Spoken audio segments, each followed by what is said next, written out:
Before we talk about SmackDown, hopefully fairly briefly, there was a few landmark events that took place, but they got a pay-per-view next week. They're clashing at the castle again.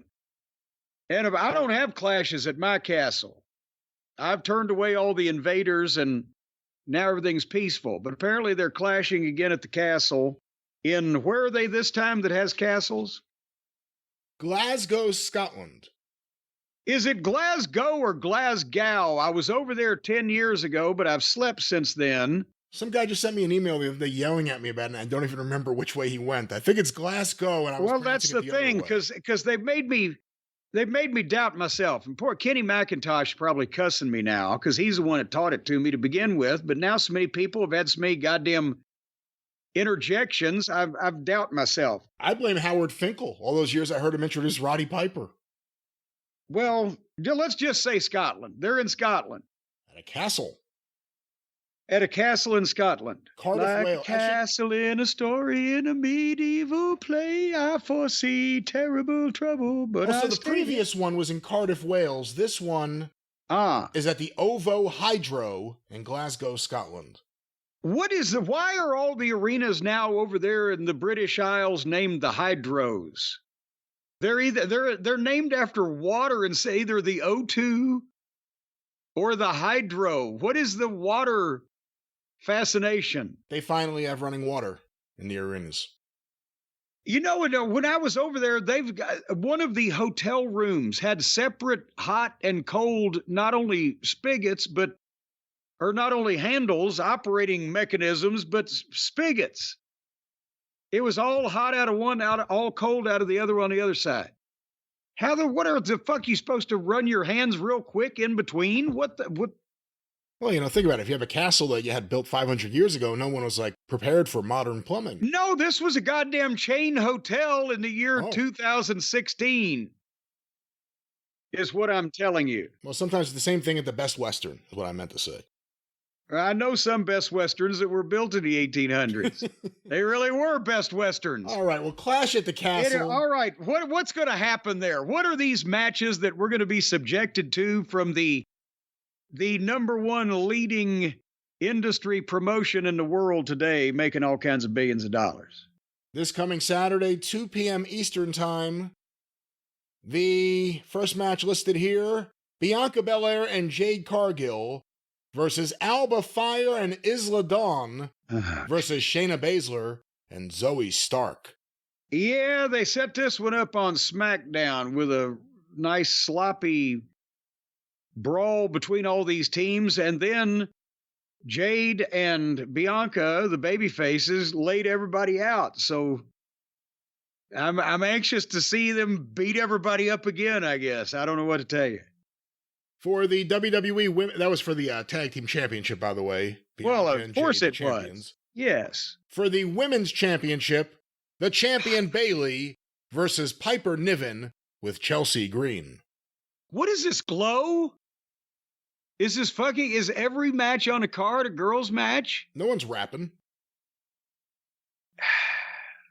You had to go there.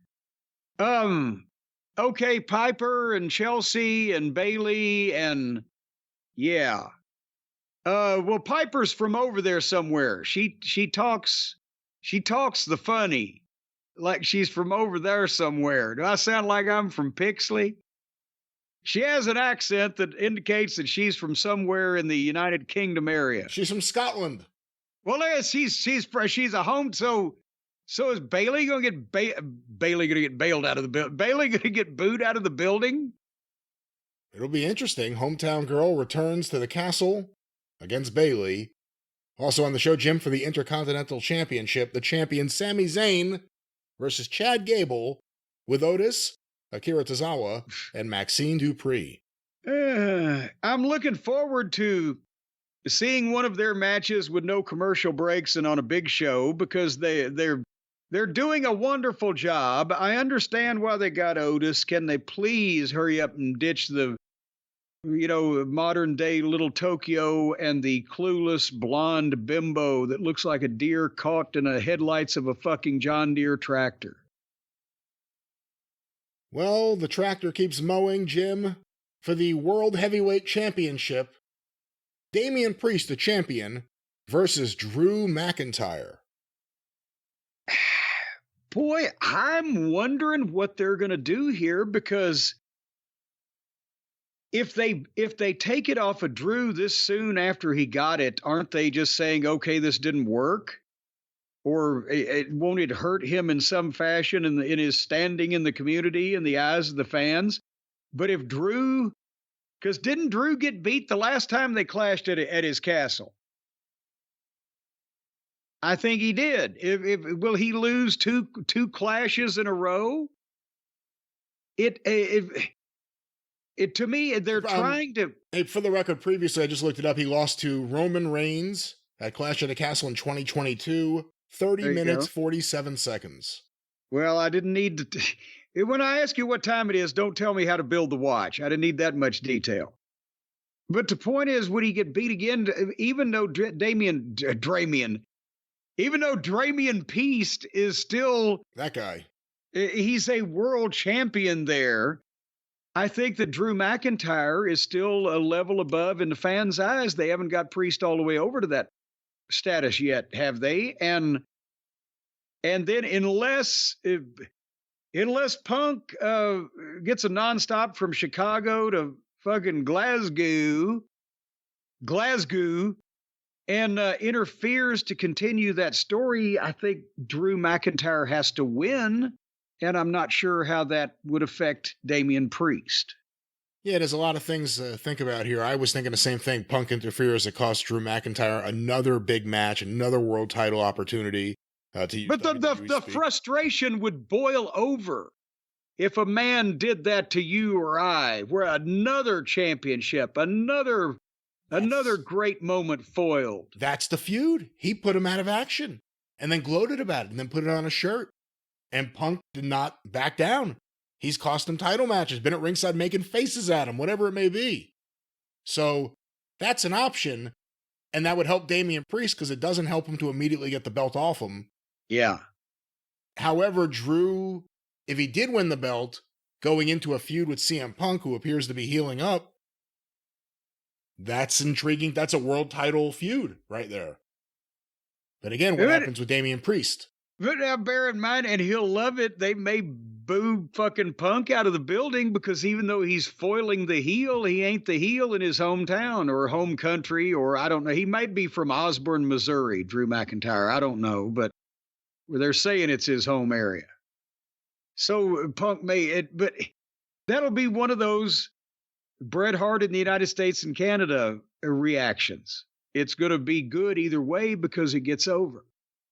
And finally, Jim, an I Quit match for the undisputed WWE Championship. The champion Cody Rhodes versus AJ Styles. Hey, I get what they're doing here. At least they're freshening it up. We saw Cody and AJ, but now there's a stipulation, and AJ's a full-fledged heel. They've shot an angle. They've done their due diligence on this, but we know that Cody is not going to say I quit to AJ Styles.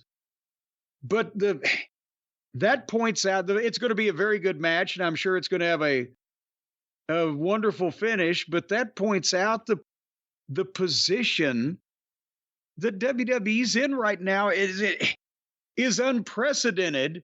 As an old friend of mine used to say, who shall remain nameless because he probably wouldn't want me to tell people he was knocking his employer, but he said, I got a bird's nest on the ground over here.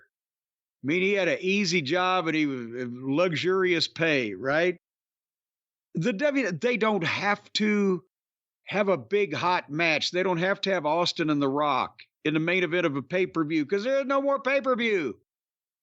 It's on pay-per-cock. And they get their money. And people are watching it because it's a fucking fraction of the amount to get a streaming subscription for the entire month as it used to be just to get one fucking pay-per-view from the WWF. And they're going to a place that's starved for major events, so they're selling out at the highest ticket prices they've ever had for an arena event, I believe, is what or it's going to be the biggest arena gate ever if it fills up because of the prices. for a fucking placeholder show with 5 big matches. And it's going to look tremendous on television. And they don't need to do it. This week for SmackDown, which we'll talk about in a second, they were at the Yum Center on Friday night. 20,000 seat building. I'll give you a heads up. I'm probably going to ask how many people they ended up having. But then the UFC was there the following night. And the UFC guys and Cody Rhodes were on the Fox local station Morning News because of SmackDown, emanating live from the Derby City in our major arena. And they were talking about the UFC. They're renting these buildings 2 nights in a row now. And I wonder how much more integration of production and load in and staffing and whatever, they're going to do. But I mean, they're grossing more money than ever. They own these 2 major companies that are renting these NBA arenas back to back and putting respectable, if not sellout crowds in them. And they don't even need to come up with a fucking main event that'll sell tickets. Can you imagine if I may have actually lasted without going out of my mind and wanting to commit homicidal mayhem longer than I did in Stamford on that creative team if we didn't have to come up with main events that sold tickets and pay-per-views. The tickets are already sold before they know what the matches are, and the people are seeing the pay-per-views for free. Am I rambling? No, you're just having a, moment. Well, let's Clash at the Castle. Clash at the Castle, 2 p.m. Eastern Time. Another afternoon show here on No, the East wait a Coast. minute. I saw that it was 11 a.m. Eastern Time. Hold on. Check that. Is this the previous poster? Let me see. I don't know. Some box just popped up on my goddamn deal. At the Castle, 2024. Start time, I guess I have to put. Start time. You're not as quick at this as you used to be. It says 12 p.m. Eastern Time, so that's neither. 11 a.m. for the countdown. Unless somebody clips the red and green wire during the countdown, the pay-per-view will be at noon. So they got that going for them.